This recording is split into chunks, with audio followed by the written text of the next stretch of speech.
प्यारे बच्चों, कक्षा 12 की भौतिक विज्ञान की आज की क्लास में आप सबका स्वागत है।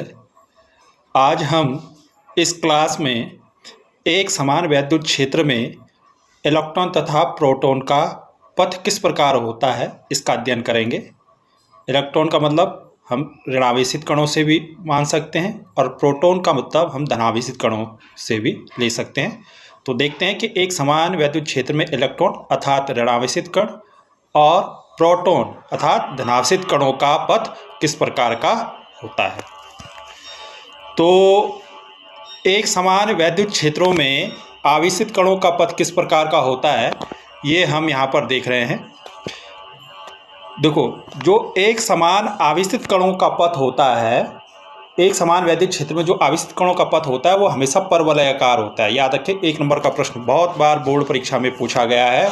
कैसा पथ होता है? एक समान वैद्युत क्षेत्र में आवेशित कणों का पथ कैसा होता है? परवलयाकार, पैराबोला होता है।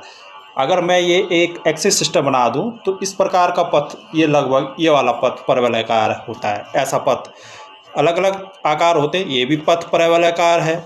या ये वाला पथ, इस वाले पथ को भी परवलयाकार कहते हैं। ये वाई अक्ष के अनुदिश है ये परवलय, और जो मैंने ये पहले बनाया था ये एक्स अक्ष के अनुदिश है। तो इस तरह से भी परवलयाकार पथ होता है। तो आप यहाँ चित्रों में भी देख रहे होंगे कि देखो, यहाँ पर हमने ये समांतर प्लेटें ली है। एक ये धनावेशित प्लेट है, ऊपर धन दिख रहा है, और नीचे की साइड आपको ये ऋण दिख रहा होगा। ये ऋण प्लेट, यहाँ पर ये ऊपर धन चिन्ह दिख रहे हैं इधर की साइड और इधर की साइड। तो ये प्लेट है, एक आवेशित प्लेट को ये प्रदर्शित कर रहे हैं, जिस पर ये ऊपर वाली प्लेट पर धनावेश है और नीचे वाली प्लेट पर ऋणावेश है। अब मान लीजिए यहाँ पर कोई इलेक्ट्रॉन है आपका, यहाँ पर ये इलेक्ट्रॉन है कोई, सॉरी यहाँ पर प्रोटॉन है। पहले हम प्रोटॉन ले रहे हैं, धनावेशित कर ले रहे हैं। प्रोटॉन है, तो प्रोटॉन धीरे धीरे ये बाहर से अंदर को गति कर रहा है। आप एक समान वैद्युत क्षेत्र में क्या कर रहा है, इसकी गति करवा रहे हैं हम। किसकी? प्रोटॉन की, धनावेशित कण की गति करा रहे हैं। गति कर रहा है, इस तरह से गति कर रहा है इधर को। प्लेट, जो समांतर प्लेट है उनके बीच, यानी वैद्युत क्षेत्र, जब यहाँ एक और धनावेश होता है, एक और ऋणावेश होता है प्लेट, और इस तरह से समांतर प्लेट होती है, तो वहाँ पर क्या उत्पन्न होता है? आपका वैद्युत क्षेत्र। और वैद्युत क्षेत्र की दिशा हमेशा आप ध्यान रखें, वैद्युत क्षेत्र की दिशा कहाँ से कहाँ होगी? धनावेश से ऋणावेश। तो धनावेश ऊपर की ओर है और ऋणावेश नीचे की ओर है, तो धनावेश ऊपर से नीचे की ओर होगी यहाँ पर, क्योंकि धनावेश ऊपर की ओर है। आप देख रहे हैं कि मैंने तीर के निशान से यहाँ पर दिखाया है। जितने भी तीर हैं, इसका मतलब धनावेश से ऋणावेश की ओर वैद्युत क्षेत्र की दिशा है। तो यहाँ पर ये वैद्युत क्षेत्र है, प्लेट का वैद्युत क्षेत्र है। अब देखो, यहाँ पर से एक प्रोटॉन गति कर रहा है। अभी ये प्रोटॉन का है, वैद्युत क्षेत्र के बाहर है, पर अब ये गति कर रहा है इस दिशा में, जहाँ ये प्लेट है उसकी दिशा में। तो जैसे जैसे अंदर जाएगा तो पहले तो ये पथ क्या रहेगा? सीधा रहेगा। आप देख रहे होंगे यहाँ पर ये पथ सीधा है। यहाँ पर ये प्रोटॉन गति कर रहा है, तो पहले जहाँ तक ये प्लेट के बाहर है तो इस प्रोटॉन का पथ क्या है? सीधा है। किंतु धीरे धीरे जैसे ये इस प्लेट के अंदर, यानी इस वैद्युत क्षेत्र ई में प्रवेश कर रहा है, इसका मार्ग ये मुड़ जा रहा है, ये ऋणावेशित प्लेट की ओर मुड़ जा रहा है। आपको मालूम है धनावेश हमेशा किस ओर आकर्षित होगा? ऋणावेश की ओर आकर्षित होगा। तो प्रोटॉन में कैसा आवेश होता है? धनावेश होता है, तो ये ऋणावेशित प्लेट की ओर आकर्षित होगा। किंतु जब ये प्लेट के अंदर जा रहा है, गति कर रहा है, गमन कर रहा है, तो धीरे धीरे इसका पथ देखो सीधा ना होकर कैसा है? थोड़ा मुड़ गया है। तो इस पथ को कहते हैं परवलयाकार। यानी जो धनावेशित कण है, जब वो वैद्युत क्षेत्र में गति करेगा, यानी जो प्रोटॉन है वो जब वैद्युत क्षेत्र में, एक समान वैद्युत क्षेत्र में गति करेगा, तो उसका पथ कैसा हो जाता है? परवलयाकार। ये जो पथ है, ये जो पथ बना रखा है यहाँ पर वैद्युत क्षेत्र के अंतर्गत, ये जो पथ है, जो ये मुड़ा है ऋणावेशित प्लेट की ओर। आपको मालूम है प्रोटॉन धनावेश है तो ऋणावेश की ओर तो मुड़ेगा ही, पर यहाँ पर इंपॉर्टेंट क्या है? जो ये पथ है, ये पथ कैसा होता है? परवलयाकार। तो परीक्षा में पूछा जाता है अधिकतर कि एक समान वैद्युत क्षेत्र में आवेशित कणों का पथ कैसा होता है। तो हमेशा याद रखिए कि कोई भी आवेशित कण हो, चाहे धनावेश हो चाहे ऋणावेश हो, पथ हमेशा परवलयाकार होगा। किंतु जो प्रोटॉन होगा वो ऋणावेशित प्लेट की ओर आकर्षित होगा, या प्रोटॉन जो होगा वो ऋणावेशित प्लेट की ओर आकर्षित होगा। ठीक है, ऐसे ही ये इलेक्ट्रॉन है यहाँ पर। तो इलेक्ट्रॉन पर कैसा आवेश है? ऋणावेश। तो देखो जब तक ये वैद्युत क्षेत्र से बाहर है तब तक तो इसका पथ सीधा है, किंतु जैसे ही वैद्युत क्षेत्र के अंदर प्रवेश किया धीरे धीरे इसका पथ ये मुड़ गया है। इस तरह से किस ओर मुड़ा है, आप देखो ऋणावेशित कण है तो धनावेशित कण की ओर मुड़ा, ये धनावेश है ऊपर की ओर, तो धनावेशित कण की ओर मुड़ा। पर पथ कैसा है, ये भी परवलयाकार है।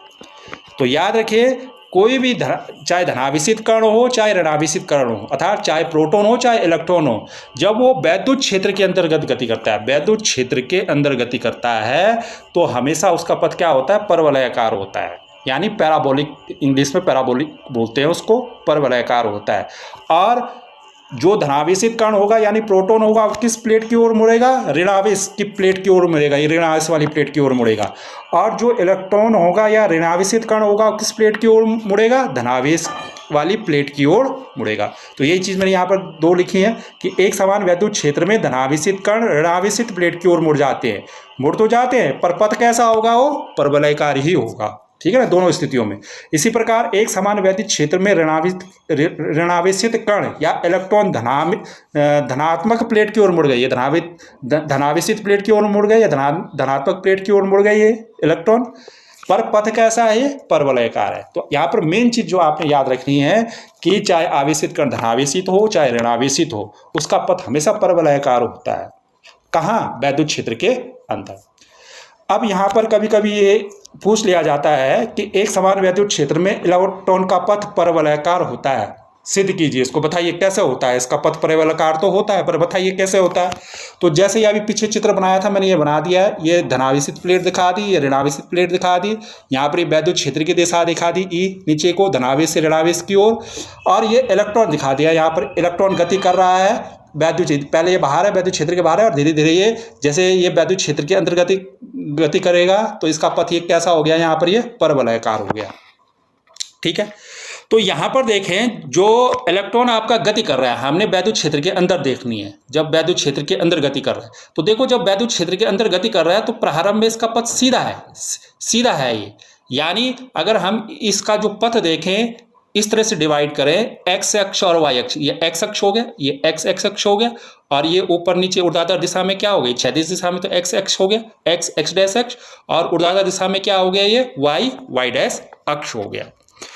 तो जो ये पथ है, इस पथ का प्रारंभ में जो ये इलेक्ट्रॉन गति कर रहा है वैद्युत क्षेत्र के अंतर्गत, वो प्रारंभ में किस अक्ष के अनुदिश गति कर रहा है, प्रारंभ में, जब ये प्रारंभ में यहाँ पर शुरू में जब वैद्युत क्षेत्र में एंट्री कर रहा है उस समय कैसा है इसका पथ, एक्स अक्ष के अनुदिश है, यानी कैसा है, क्षैतिज दिशा में, प्रारंभ में वो ऐसा जो प्लेट है, ये मान लीजिए धनावेशित प्लेट है और ये ऋणावेशित प्लेट है, तो प्रारंभ में उसका पथ सीधा है, एक्स अक्ष के अनुदिश है ऐसा, ठीक है।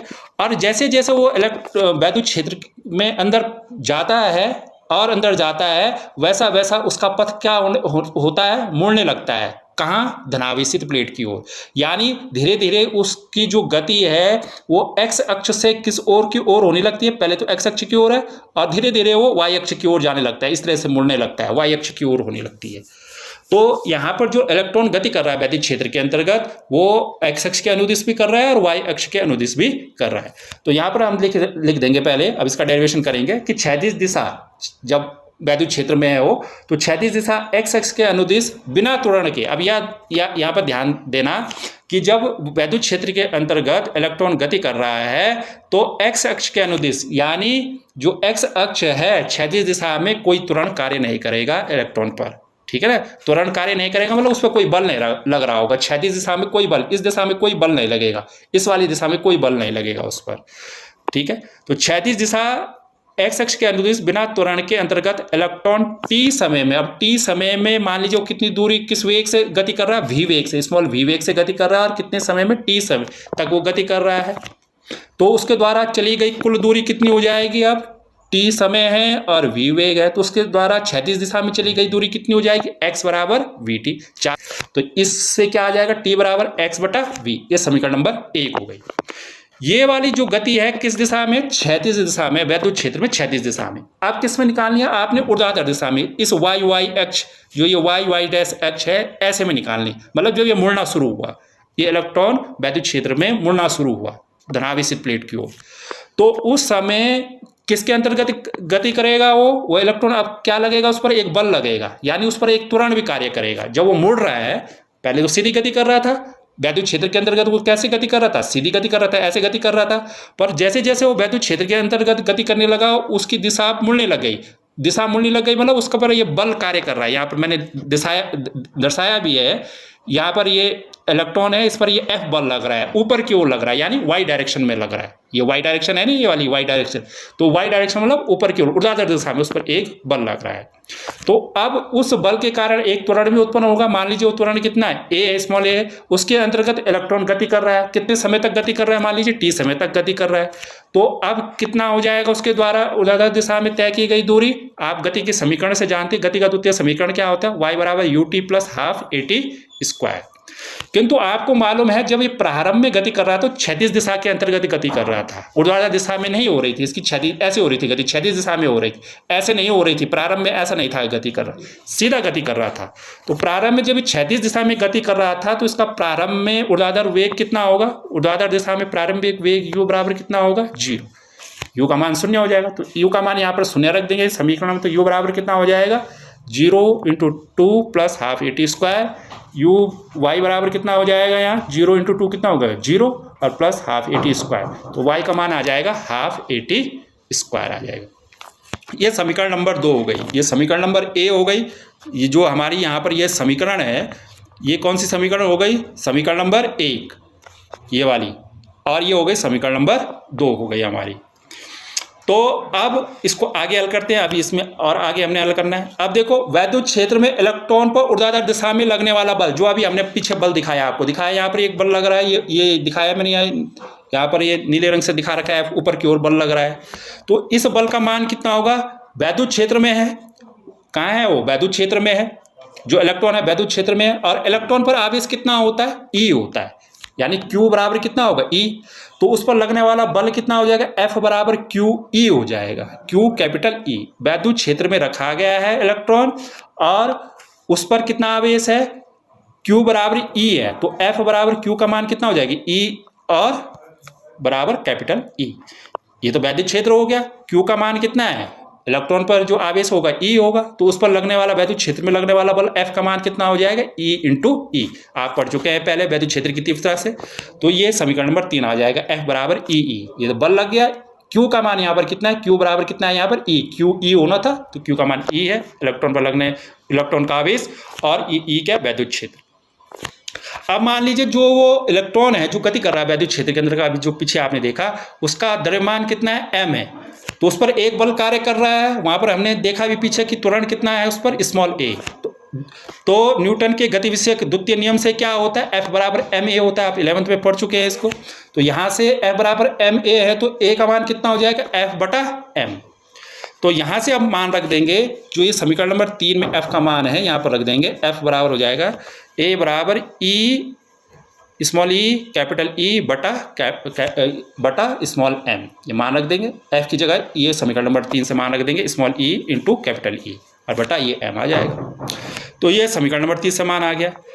अब देखो ये समीकरण नंबर 1, ये तो आपकी समीकरण नंबर 4 हो गई जो ये आई है आपकी। अब आप देखो आपके पास समीकरण नंबर 2 क्या थी, समीकरण नंबर 2 थी आपके पास y बराबर हाफ at स्क्वायर। तो इसको मैंने यहाँ पर रख दिया, ये मान रख दिया हमने समीकरण नंबर 2 से, y बराबर हाफ at स्क्वायर। अब देखो यहाँ पर a आया, यहाँ पर y बराबर हाफ और a का मान रखना है आप, तो a का मान समीकरण नंबर 4 से रख दिया हमने, स्मॉल e कैपिटल E बटा m। और आगे टी स्क्वायर है, टी का मान कहाँ से रखेंगे, टी का मान यह है आपका समीकरण नंबर 1 में, टी बराबर कितना निकाला आपने, x/v। इस मान को यहाँ रख देंगे, कहाँ पर, इस टी की जगह, इस टी स्क्वायर की जगह। तो टी का मान x/v, उसका होल स्क्वायर हो जाएगा। अब इस x को बाहर निकाल देंगे तो ये पूरा का पूरा मान अंदर आ जाएगा, y बराबर हाफ E m, और ये v स्क्वायर हो जाएगा, v का होल स्क्वायर है ना यहाँ पर, तो v स्क्वायर यहाँ आ जाएगा। इसको एक साथ रख दिया और x को बाहर रख दिया हमने। इस रूप में हम रख देंगे समीकरण नंबर 5। अब जो ये समीकरण नंबर 5 इसकी तुलना y बराबर ax स्क्वायर से करेंगे, y बराबर ax स्क्वायर। अब जो ये समीकरण होती है y बराबर ax स्क्वायर, ये परवलय की समीकरण होती है। परवलय की समीकरण क्या होती है, y बराबर x स्क्वायर, ठीक है ना। जो परवलय बनेगा वो किस अक्ष के अनुदिश बनेगा, x अक्ष के अनुदिश बनेगा। ये वाला जो रूप है, यही रूप हमारे पास प्राप्त हो रहा है। इस प्रकार से परवलय आ रहा है, ये परवलय आ रहा है, तो हमारे पास ये ऊपर वाला भाग मिल रहा है हमको, या ये वाला भाग मिल रहा है, ठीक है ना। तो कहने का मतलब है जो ये समीकरण नंबर 5 है ये परवलय की समीकरण के अनुरूप है।